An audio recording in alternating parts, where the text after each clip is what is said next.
ونستغفره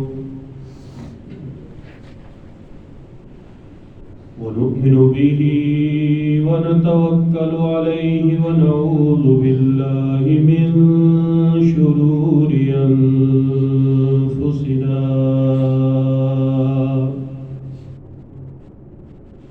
ومن سيئات أعمالنا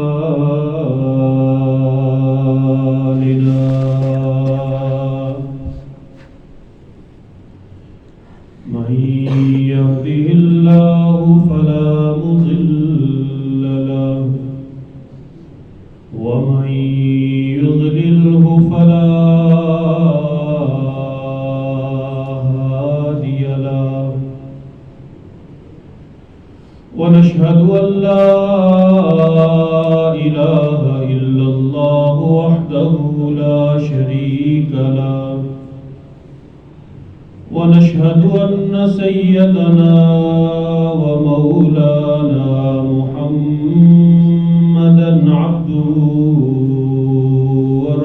ورسوله صلى الله تبارك وتعالى عليه وعلى آله وعلى آله وأصحابه أجمعين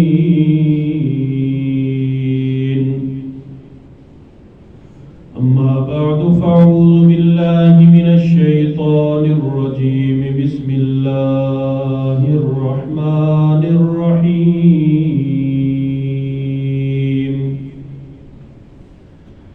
ربنا هب لنا من أزواجنا وذرياتنا قرة أعين واجعلنا للمتقين إماما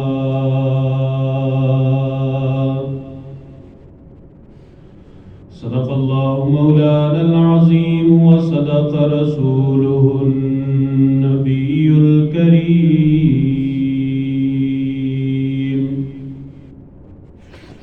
أما بعد واجب الاحترام حضرات حاضرین و سامعین اور میرے محترم بھائیوں، دوستوں اور بزرگوں، گزشتہ جمعے آپ حضرات کے سامنے اولاد کی تربیت کے حوالے سے کچھ ابتدائی گزارشات پیش کی گئی تھی۔ اسی سلسلہ گفتگو کو آگے بڑھاتے ہوئے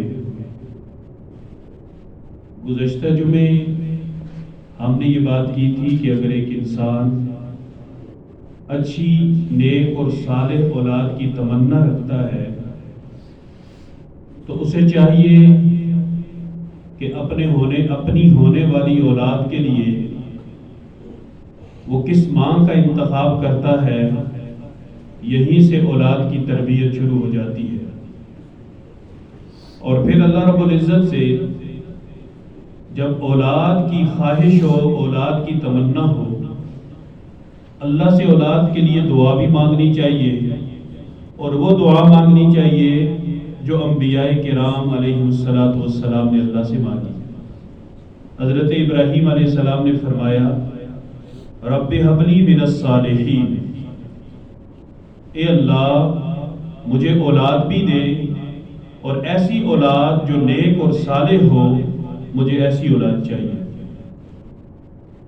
اسی طرح حضرت زکریا علیہ السلام نے اللہ رب العزت سے دعا مانگی، اور انہوں نے بھی اللہ تعالیٰ سے ذریۃ طیبہ، پاکیزہ اولاد کا سوال کیا۔ اللہ رب العزت نے بھی اپنی تمام مخلوق اور بالخصوص مسلمانوں کو یہ دعا سکھائی، ربنا هب لنا من ازواجنا وذرياتنا قرۃ اعین واجعلنا للمتقین اماما۔ یہ آیت کریمہ سورۃ الفرقان کی آیت نمبر 74 ہے غالباً۔ اس آیت کی فضیلت یہ ہے جو آدمی اسے اپنا معمول بنا لے اور معمول بنانا کس طرح سے ہے؟ ہر نماز میں سلام پھیرنے سے پہلے، چاہے وہ فرض ہو، واجب ہو، سنت ہو یا نفل نماز ہو۔ ربنا آتنا فی الدنیا حسنہ ہم پڑھتے ہیں، اللہم انی ظلمت نفسی پڑھتے ہیں، رب اجعلنی مقیم الصلاۃ پڑھتے ہیں۔ اس کے بعد سلام پھیرنے سے پہلے یہ آیت کریمہ دعا کی صورت میں پڑھ لی جائے، ربنا ھب لنا من ازواجنا وذریاتنا قرۃ اعین واجعلنا للمتقین اماما، یہ پڑھیں اور پڑھ کے سلام پھیریں۔ اس آیت مبارکہ کی فضیلت یہ ہے کہ جس آدمی کا یہ معمول ہو، کبھی نہیں ہو سکتا کہ اس کی اولاد یا اس کی بیوی اس کی نافرمان ہو، کبھی بھی نہیں ہو سکتا۔ اللہ پاک اس کی برکت سے اولاد کو بھی فرما بردار فرما دیتے ہیں اور بیوی کو بھی مطیع اور فرما بردار فرما دیتے ہیں۔ تو انبیاء کرام نے بھی دعا مانگی، اللہ پاک نے بھی جو اپنی مخلوق کو، مسلمانوں کو دعا سکھائی وہ یہی ہے، ربنا ھب لنا من ازواجنا وذریاتنا قرۃ اعین واجعلنا للمتقین اماما۔ پھر اس کے ساتھ ساتھ جب اللہ تعالی اولاد کی نعمت نہ دے، بالفرض کسی آدمی کو کسی حکمت کے پیش نظر ہمیشہ کے لیے یا کچھ عرصے کے لیے اولاد کی نعمت سے محروم رکھے، تو وہ اس کی آزمائش ہوتی ہے، اس کے ایمان کی بھی، اس کے عقیدے اور نظریے کی بھی۔ بہت سارے لوگ اپنا عقیدہ اور نظریہ اولاد کے لیے قربان کر دیتے ہیں، اللہ کی ذات سے امید اور بھروسہ چھوڑ دیتے ہیں، اور کسی ایسے در پہ جا کے پیشانی ٹیک لیتے ہیں یا کسی ایسے در سے امید لگا رکھتے ہیں کہ جو در اس قابل نہیں ہوتا، سب مخلوق اور اللہ کے محتاج ہوتے ہیں۔ اگر اللہ پاک ایسے بندے کو غلط نظریے کے ساتھ اولاد دے دے تو یاد رکھیں ایسی اولاد کبھی ٹھیک نہیں ہو سکتی۔ جب نظریہ ہی غلط ہے لینے کا، اللہ کے غیر سے یقین اور عقیدہ رکھ کے اولاد لی جائے اور پھر ہم یہ سوچیں کہ یہ اولاد موحد ہو، توحید پسند ہو، توحید کا داعی ہو، توحید کا علمبردار ہو، رسول اللہ سے محبت کرنے والا، رسول اللہ کی اطاعت کرنے والا ہو ہی نہیں سکتا۔ گندم از گندم جو از جو، از مغافات عمل غافل مشو۔ گندم بوئیں گے گندم کاٹیں گے، جو بوئیں گے جو کاٹیں گے۔ تو شاعر نے کہا ایسا نہیں ہو سکتا کہ غلطیاں کاشت کرو اور اس پہ اچھائیاں نمودار ہو، ایسا کبھی نہیں ہو سکتا۔ غلطی کی فصل پہ، غلطی کے بیج پہ نکلنے والا پھل بھی غلط ہوگا اور نیکی کے بیج پہ نکلنے والا پھل بھی صحیح ہوگا۔ یہ اللہ کی آزمائشیں ہوتی ہیں، اللہ پاک کی آزمائش میں انسان کو ثابت قدمی دکھانی چاہیے۔ پھر ہم نے یہ بات کی تھی کہ جب اولاد اللہ پاک دے دیں، اس انداز سے اس کا استقبال کیا جائے جو استقبال رسول اللہ صلی اللہ علیہ وسلم نے سکھایا۔ اور پھر آگے چل کے جب اولاد کو اللہ پاک بولنے کے قابل بنا دے تو اسے سب سے پہلے اللہ کا نام سکھایا جائے، اور اللہ کے نام کے بعد جب بچہ لفظوں کو جوڑنے لگ جائے تو اسے جڑے ہوئے لفظ جو اس کی زبان سے نکلے وہ لفظ ہونے چاہیے لا الہ الا اللہ محمد رسول اللہ۔ گویا زندگی میں جس کی ابتدا لا الہ الا اللہ کی کلمات سے ہوئی ہے، اللہ کی ذات سے یقین ہے کہ اس کی انتہا بھی لا الہ الا اللہ پہ ہوگی۔ جس کی ابتدا بھی لا الہ الا اللہ، جس کی انتہا بھی لا الہ الا اللہ، تو اللہ کی ذات سے امید ہے کہ درمیان کا سارا وقت بھی محفوظ ہوگا اور لا الہ الا اللہ والا ہوگا۔ اب اولاد نے پڑھنا شروع کر دیا، بولنے کے بعد 3 صورتیں آتی ہیں۔ بچے کی زندگی میں 3 سٹیج آتے ہیں۔ ایک سٹیج جسے ماں کی گود کہا جاتا ہے، اور آج کل کے دور میں دوسرا سٹیج جسے سکول کہا جاتا ہے، اور تیسرا سٹیج جسے کالج اور یونیورسٹی کہا جاتا ہے۔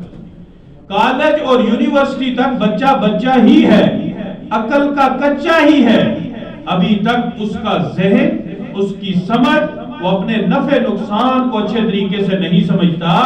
تو یہ 3 ادوار انتہائی نازک، انتہائی اہم، انتہائی توجہ طلب اور انتہائی تربیت کے ایام ہوتے ہیں۔ اور انہی 3 ادوار کو، ماں کی گود کا زمانہ جسے گھر کا ماحول بھی آپ کہہ سکتے ہیں، گھر سے نکل کے سکول یا مدرسے کا زمانہ، اور مدرسے سے نکل کر درس نظامی کسی بڑے مدرسے میں یا کسی کالج میں یا یونیورسٹی میں بچے کا چلے جانا، یہ 3 ادوار ہیں۔ اور حضرت علی رضی اللہ تعالیٰ عنہ کا ایک قول میں نے پڑھا، میں حیران رہ گیا کہ اللہ نے حضرت علی المرتضیٰ رضی اللہ تعالیٰ عنہ کو کتنا علم اور کتنی سمجھ اور کتنی خوبصورت کلمات اور کتنی خوبصورت تعبیر سے نوازا تھا۔ بچوں کے بارے میں حضرت علی رضی اللہ تعالیٰ عنہ سے پوچھا گیا، آپ نے فرمایا کہ ہم اپنے بچوں کے ساتھ 7 سال تک کھیلتے ہیں، 7 سال کی عمر تک ہم بچوں کے ساتھ کھیلتے ہیں، وہ کھلونوں کی طرح ہم ان سے لاڈ پیار کرتے ہیں، وہ اچھلتے کودتے ہیں، وہ توتلی باتیں کرتے ہیں، ہمیں اچھے لگتے ہیں۔ یہ کھیل کود کا زمانہ ہے، اور 7 سال تک ہم ان کی تربیت کرتے ہیں۔ یہ 7 سال سے 14 سال کا زمانہ ہے، 7 سال تک ہم اپنے بچوں کی تربیت کرتے ہیں، اور پھر اگلے 7 سال ہم اپنے بچوں کے دوست بن جاتے ہیں۔ پہلے 7 سال ہم کھیلتے ہیں، بچے ہمارے ساتھ کھیلتے ہیں، دوسرے 7 سال ہم بچوں کی تربیت کرتے ہیں، اور تیسرے 7 سال جو 14 سے لے کے 21 تک ہے ہم بچوں کے دوست بن جاتے ہیں۔ یعنی پہلی تربیت ان کا ذہنی کھیل کود والا ہے، ہم کھیلتے کودتے ان کے ساتھ کھیلتے بھی ہیں اور تربیت بھی کرتے ہیں، اور دوسرے 7 سال ہم کھیل کود کم کر دیتے ہیں، تربیت زیادہ کر دیتے ہیں، اور اگلے 7 سال ہم تربیت بھی کرتے ہیں لیکن پہلے 14 سال کی طرح نہیں، بلکہ اب باپ بھی ہوں دوست بھی ہوں، ماں بھی ہوں اور دوست بھی ہوں۔ یوں 21 سال کی عمر میں جب بچہ پہنچتا ہے وہ تقریباً شعور کی عمر کو پہنچ جاتا ہے، وہ کافی چیزیں سمجھنے لگ جاتا ہے، وہ یونیورسٹی سے ڈگری لے کے فارغ ہو رہا ہوتا ہے، وہ عملی زندگی میں قدم رکھ رہا ہوتا ہے، اس کی شادی کی باتیں ہونے لگتی ہیں، اس کے فیوچر کی باتیں ہونے لگتی ہیں، اس کی نوکری کی باتیں ہونے لگتی ہیں، گویا اب وہ خود اڑنے کے قابل ہو چکا ہے، اب اس کی جیب میں خود پیسہ آنے والا ہے۔ اس سے پہلے 21 سال تک ہم نے اگر بچوں کی صحیح تربیت کی تو 21 سے لے کے اگر وہ 100 سال تک جئیں گے تو جیسا ہم نے بیج بویا تھا ویسا ہی درخت بنے گا، ویسی اس پہ شاخیں۔ ہمارے ہاں اگر دیکھا جائے تو پہلے 7 سال میں ہم بچوں سے واقعی کھیلتے ہیں لیکن ہم اس کھیل میں تربیت کو نظر انداز کر دیتے ہیں۔ مثال کے طور پہ بچے کو پلے گروپ میں ہم نے سکول میں ڈالا ہوا ہے لیکن ہم بچے سے سکول کی کارگزاری نہیں لیتے، بچے آج کیا ہوا، اور بچے مختلف فطرت اور نیچر کے ہوتے ہیں۔ بہت سارے بچے شرماتے ہیں، بہت سارے بچے گھبراتے ہیں، بہت سارے بچے باتوں کو چھپاتے ہیں۔ اگر ماں باپ کھیل کود کے انداز میں اپنے بچے سے اندر کی بات نکلوائیں کہ بیٹا وین میں نے تجھے بٹھایا تھا، تیرے ساتھ کون بیٹھتا ہے، تو سکول تک کیسے گیا، سکول سے واپس کیسے آیا، کتنے ہی کیسز ایسے سامنے آتے ہیں کہ بچوں کے ساتھ گاڑیوں کے اندر بہت برا سلوک کیا جاتا ہے، بھیڑ بکریوں کی طرح یہ کیری ڈبوں کے اندر انہیں پیک کیا ہوا ہوتا ہے، ایک ایک سیٹ پہ 10 بچے گھسائے ہوئے ہوتے ہیں، اور ماں باپ بات ہی نہیں کرتے، نہ گاڑی والے سے پوچھتے ہیں نہ بچے سے پوچھتے ہیں، بچہ بیچارہ یہاں سے خراب ہونے شروع ہوتا ہے۔ پھر سکول میں تیرے ساتھ کیا ہوا، ٹیچر کا رویہ کیا ہے، کہیں تیرے اندر احساس محرومی کو تو پیدا نہیں کیا جا رہا۔ آج دنیا کے اندر تعلیم کے مختلف نظام رائج ہیں، ان میں کہتے ہیں جاپان کے اندر جو نظام تعلیم ہے اس میں بچہ جب سکول جاتا ہے تو سکول میں بچے کو کتاب نہیں دی جاتی بلکہ بچے کو ایک ایسے کمرے کے اندر بھیج دیا جاتا ہے جس کمرے میں ہتھوڑا بھی ہوتا ہے، جس کمرے میں ہتھوڑی بھی ہوتی ہے، جس کمرے میں مشین بھی ہوتی ہے، جس کمرے میں کرین بھی ہوتی ہے، جس کمرے کے اندر باغبانی کا سامان بھی ہوتا ہے، یعنی جتنے شعبے انسان اختیار کر سکتا ہے وہ سارے وہاں پہ ہوتے ہیں، اور بچے پہ پورا سال نظر رکھی جاتی ہے کہ یہ زیادہ کس شعبے کی طرف جا رہا، وہ جس چیز کی طرف کھلونوں کی شکل میں جاتا ہے اسی چیز کو اس بچے کے مستقبل کے لیے فکس کر دیا جاتا ہے کہ اس کا ذہن اس چیز کی طرف ہے، لہذا اس شعبے کے اندر اسے تعلیم دی۔ ہمارے ہاں دو چیزیں بچوں کے ذہن میں فکس کر دی گئی ہیں۔ آپ میجارٹی بچوں سے پوچھیں، ہاں بیٹا کیا بننا ہے؟ میں نے ڈاکٹر بننا ہے۔ ہاں جی آپ نے کیا بننا ہے؟ میں نے انجینئر بننا ہے۔ جیسے دنیا میں ان دو شعبوں کے علاوہ شعبے ہی نہیں، اور اس بچے پہ پھر زور دیا جاتا ہے تو نے ڈاکٹر بننا ہے، بھلے اس کے ذہن میں جہاز اڑ رہا ہو، اس کے ذہن میں دین ہو، وہ عالم دین اور مفتی بننا چاہتا ہو، لیکن اسے اتنا فورس کیا جاتا ہے کہ وہ چاروں ناچار اپنی ذہنی استعداد سے ہٹ کے اس ڈاکٹری کی مصیبت کو گلے میں ڈال دیتا ہے۔ اگر چل پڑا ٹھیک، نہ تو ڈاکٹر بنتا ہے، نہ عالم بنتا ہے، نہ انجینئر بنتا ہے، کچھ بھی نہیں بنتا، وہ اپنے لیے کوئی تیسری لائن اختیار کرتا ہے۔ پھر ہم پریشان ہو جاتے ہیں کہ بچہ صحیح سمت میں نہیں ہے۔ او بھائی جس طرح وہ جا رہا تھا آپ اس کی فطرت کو بھی مد نظر رکھتے، تو 7 سال تک ہم بچے سے کھیلیں گے، لیکن کھیل کود میں بھی اس کی ہر جائز ناجائز کو مان لینا یہ بچے کی تربیت پہ غلط اثر ڈالتی ہے۔ جیسے ہم اپنے بچے کو ٹھنڈ کے موسم میں آئس کریم نہیں کھانے دیتے، ہمیں پتہ ہے اس کا گلا خراب ہوگا، تو کیا ہم اس عمر میں اپنے بچے کو اللہ رسول سے متعارف نہیں کرا سکتے؟ اگر اس کا ذہن اللہ اور اللہ کے رسول کی طرف نہیں ہے، اس کا مطلب ہے کہ اسے علاج کی ضرورت ہے، یہ غلط سمت کی طرف جا رہا ہے، اسے اللہ اور اللہ کے رسول کا تعارف کرانا ہے۔ تو پہلا جو مرحلہ، پہلا سٹیج ہے وہ ماں کی گود اور گھر کا ماحول ہے جو 7 سال تک ہے۔ اب دین کی طرف آ جائیے۔ رسول اللہ صلی اللہ علیہ وسلم نے فرمایا 7 سال تک بچے کو کچھ بھی نہ کہو، جب 7 سال کا ہو تو اسے نماز سکھاؤ۔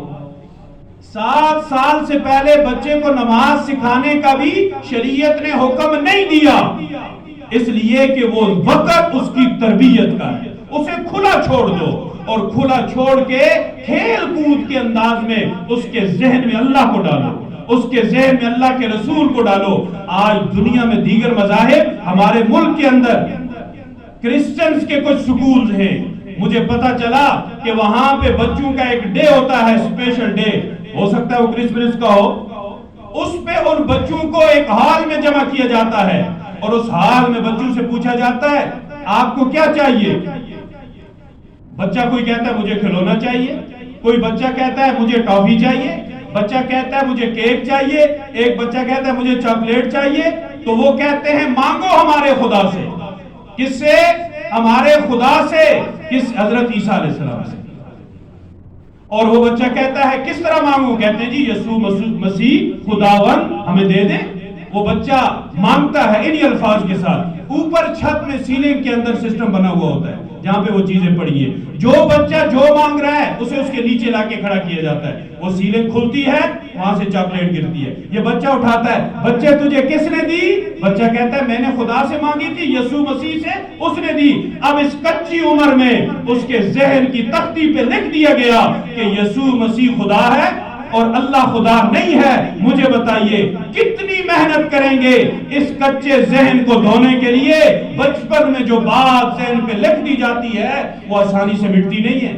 بچپن کا ڈر انسان کو بڑھاپے تک رہتا ہے، یہ ہماری عملی زندگی میں ہے۔ بچپن کی خوشی بڑھاپے تک انسان محسوس کرتا ہے، اسی طرح بچپن کے عقیدے کی تربیت انسان بچپن تک محسوس کرتا ہے، اور اس کے بڑھاپے میں بھی لوگ کہتے ہیں کسی شاندار ماں کا بیٹا ہے جس نے اس کی اتنی اچھی تربیت کی ہے۔ تو یاد رکھیں زندگی کے 3 مراحل: 7 سال گھر کا ماحول، اگلے 7 سال سکول اور ابتدائی مدرسے کا ماحول 14 سال، اور اگلے 7 سال کالج، یونیورسٹی یا کسی بڑے مدرسے کا ماحول۔ یہ 3 ادوار ہیں۔ اگر آپ نے ان 3 ادوار کو صحیح سمجھ لیا اور بچے کے ساتھ وہی رویہ اختیار کیا جو وہ چاہتا ہے، یقین کریں آپ نے اپنے بچے کا حق ادا کر دیا جس کے بارے میں اللہ نے حکم دیا ہے، یا ایھا الذین آمنوا قوا انفسکم واہلیکم نارا۔ میں نے اچھے سکول میں داخل کیا ہے، اچھے سکول میں داخل کر کے بچے کو چھوڑ نہیں دینا ہوتا۔ کسی کی ماں آپ کے بچے کی ماں نہیں ہے، وہ فیس لیں گے، اپنے ادارے کی ریپوٹیشن کے لیے سب کچھ کریں گے، لیکن جو آپ دے سکتے ہیں، جو ماں دے سکتی ہے، جو باپ دے سکتا ہے، وہ کوئی تیسرا نہیں دے سکتا۔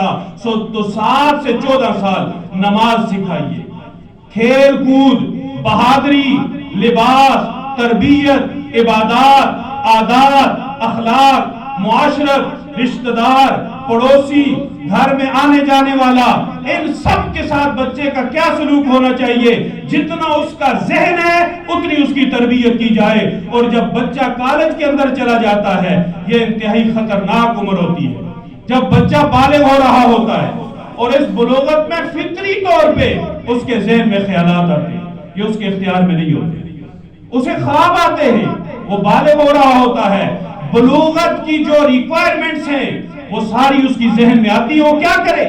اب جو خواب آتے، اگر وہ خواب دوست بن کے ایک والد اپنے بچے کے ساتھ ڈسکس نہیں کرے گا تو ان خواب کی عملی تفسیر کہاں نکلے گی؟ وہ بچہ فلم میں دیکھے گا، جو اس نے خواب میں دیکھا ہے اسے وہاں نظر آئے گا، وہ بچی ناول پڑھے گی، وہ کالج کے اندر کوشش کریں گے، لڑکا ہے تو کسی لڑکی کی طرف اس کا میلان ہے، لڑکی ہے تو کسی لڑکے کی طرف اس کا میلان ہے، اس میں ان کی غلطی نہیں ہے۔ اگر یہ میلان نہ ہو تو انسان کی جو وجود ہے اس کا مقصد ہی ختم ہو جائے۔ نسل انسانی کے لیے مرد کا عورت کی طرف اور عورت کا مرد کی طرف یہ کشش بلوغت سے ہونا، یہی تو بلوغت کی علامت ہے۔ اب یہاں پہ ماں باپ کی ذمہ داری بڑھ جاتی ہے، اسے ناول سے ہٹا کر اللہ اور اللہ کے رسول کی تعلیمات والی کتاب تھما دی جائے، وہ خواب دیکھے، اس کے خواب کا رخ بدل جائے۔ وہ رخ کیا ہو؟ وہ خواب میں دیکھے کہ مجھے رسول اللہ کی زیارت ہو رہی ہے، وہ خواب میں دیکھے میں عمرے اور حج کا سفر کر رہا ہوں، وہ خواب میں دیکھے میں روضہ رسول پہ کھڑے ہو کے صلاۃ و سلام پڑھ رہا ہوں، وہ خواب میں دیکھے میں صحابہ کرام کی مجلس میں بیٹھا ہوا ہوں۔ ہماری وہ بچی، ہماری وہ بیٹی خواب دیکھے کہ میں اماں فاطمہ الزہرا کے ساتھ کھڑی ہوں، میں اماں خدیجۃ الکبریٰ کے ساتھ کھڑی ہوں، اماں عائشہ نے مجھے گود میں لیا ہوا ہے، میں ان کے بالوں میں کنگھی کر رہی ہوں، وہ میرے سر پہ ہاتھ پھیر رہی ہے۔ سبحان اللہ! اگر ہم نے خوابوں کا یہ رخ متعین کر دیا، خدا کی قسم ولایت کا عصا، ولایت کی چادر اور ولایت کی دستار ہم نے اپنے بچوں کے سر پہ باندھ کے تربیت کا حق ادا کر دیا۔ اور ان بچوں سے پوچھا جائے کہ بچوں، آپ کے ذہن میں یہ خیالات آتے ہوں گے، یہ محبت، یہ کشش، یہ اٹریکشن، یہ اللہ کی عطا ہے، لیکن یاد رکھو اسے ضائع نہ کرنا۔ اگر تم نے کسی غلط رخ پہ اس کو ڈال دیا تو اس رخ کی انتہا کوئی نہیں ہے، کوئی انتہا نہیں ہے۔ آپ مغلیہ سلطنت کو پڑھے، میں حیران ہو گیا کہ یہ جو بہادر شاہ ظفر کا غالباً پردادا تھا، احمد شاہ، اس نے اپنے باپ محمد شاہ رنگیلا، جسے تاریخ نے کہا محمد شاہ رنگیلا، یہ تاریخ ایسے ملک ایسے تباہ نہیں ہوتے، دنیا کا امیر ترین ملک، دنیا کی ایک بڑی مسلم سلطنت، اور محمد شاہ رنگیلا جیسے لوگ جب یہاں حکمران بنے تو وہ اپنا دربار کیسے لگاتا تھا، بڑی عجیب داستان ہے۔ وہ فاحشہ عورتوں کے جلوں میں آتا تھا، کسی پہ ہاتھ رکھا ہوا، کسی نے اس کے کندھے کو تھاما ہوا، اور کبھی کبھی وہ ننگا آ جاتا دربار میں، اور فاحشہ عورتیں بیٹھی ہوئی ہوتی، کسی کی گود میں بیٹھا ہوتا، کسی کی گود میں سر رکھا ہوتا، کسی پہ ٹانگیں رکھی ہوتی، یوں ایک مسلمان حکمران دربار قائم کرتا ہے۔ یوں ملک ایسے تباہ نہیں ہوتے، اور نتیجہ یہ نکلا تذلیل کی گئی لوگوں کی، بڑے بڑے لوگوں کی تذلیل ہوئی۔ اس کا شوق تھا وزیر اعظم بنانا، وزراء بنانا اور معزول کر دینا۔ ایک دفعہ اسے جنون آیا، اس نے گھوڑے کو وزیر اعظم بنا دیا، گھوڑے کو، اور بڑے صغیر کا وزیر اعظم گھوڑا تھا، اور وہ گھوڑا دربار میں آتا، بڑے بڑے علماء، بڑے بڑے فضلاء کے ساتھ گھوڑا بیٹھتا، اور اس پہ لکھا ہوتا کہ محمد شاہ رنگیلا کا وزیر اعظم۔ باپ ایسا تھا، اللہ کی شان، ایک طوائفہ اس کے پاس لائی گئی عیاشی کے لیے، اسے پسند آ گئی، اس نے اس سے شادی کر لی۔ اب جب طوائفہ سے شادی ہوگی تو اولیاء تو پیدا نہیں ہوں گے، یہ احمد شاہ پیدا ہوا اور یہ حکمران بن گیا۔ اس نے باپ کو عیاشی میں دیکھا تھا. کہتے ہیں 4 مربع میل کا علاقہ اس نے بنایا. 4 مربع میل معمولی علاقہ نہیں ہوتا. 4 میل ایسے 4 میل ایسے 4 میل ایسے 4 میل ایسے. یہ ایک شہر تھا جس میں صرف اور صرف عورتیں تھیں, اور یہ بس کام تو کرتا نہیں تھا, شراب بھی, اور وہاں گھس جاتا عیاشی کرتا. تو باپ کو اس نے جیسے دیکھا بیٹے نے وہی کیا. نتیجہ یہ کہ پھر بہادر شاہ ظفر جب اس دنیا سے جا رہا تھا تو وہ ایک انگریز کے جہاں وہ گاڑی کھڑی کرتا تھا گیراج میں قید تھا. 5 سال سے اس نے سورج نہیں دیکھا تھا, تازہ ہوا میں سانس نہیں لی تھی.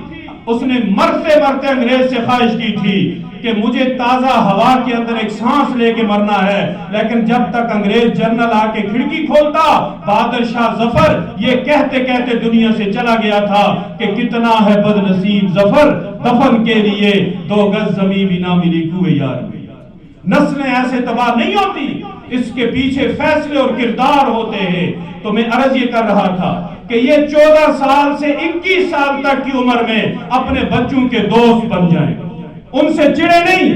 ایسا نہ ہو کہ بچے سمجھے ہم گھر میں آتے ہیں تو ابو ڈانٹنا شروع کر دیتی ہیں, امی مارنا شروع کر دیتی ہیں. نہیں, ان کے دوست بن جائیں. جو باتیں انہوں نے چوکوں چوراہوں میں جا کے آوارہ بچوں اور بچیوں کے ساتھ کرنی ہے, اگر وہ اپنے بھائی کے ساتھ کریں, اگر وہ اپنی ماں کو بتائیں, اگر وہ اپنے باپ کے ساتھ یہ باتیں شیئر کریں, تو اس سے ان کی تربیت ہوگی, ان کا اچھا اور برا سوچا جائے گا, ان کی خیرخواہی کے لیے اقدامات کیے جائیں گے. لیکن یہ 14 سے 21 سال کے عرصے میں ہم اپنے بچوں کو اتنا دور کر چکے ہوتے ہیں کہ بچہ اپنی ماں کو فون کر کے پوچھتا ہے کہ ابا جی گھر میں ہے؟ ہاں جی گھر میں ہے, ٹھیک ہے جب چلے گئے تو مجھے بتانا, میں پھر گھر آؤں گا. 2 طرفہ قصور ہے. اولاد کا بھی وہ اپنے ماں باپ کے حق کو نہیں پہچانتی, اور ماں باپ کا بھی کہ انہوں نے اپنی اولاد کو دور کر دیا ہے. بے جا ڈانٹنے, بے جا ڈپٹنے, خواہ مہا کی پابندیاں. بھائی جب ایک چیز فطری طور پہ کسی بچے کے اندر ہے, اس کا رخ سیدھا کرنا ہے, اس کے آگے بند نہیں لگانا.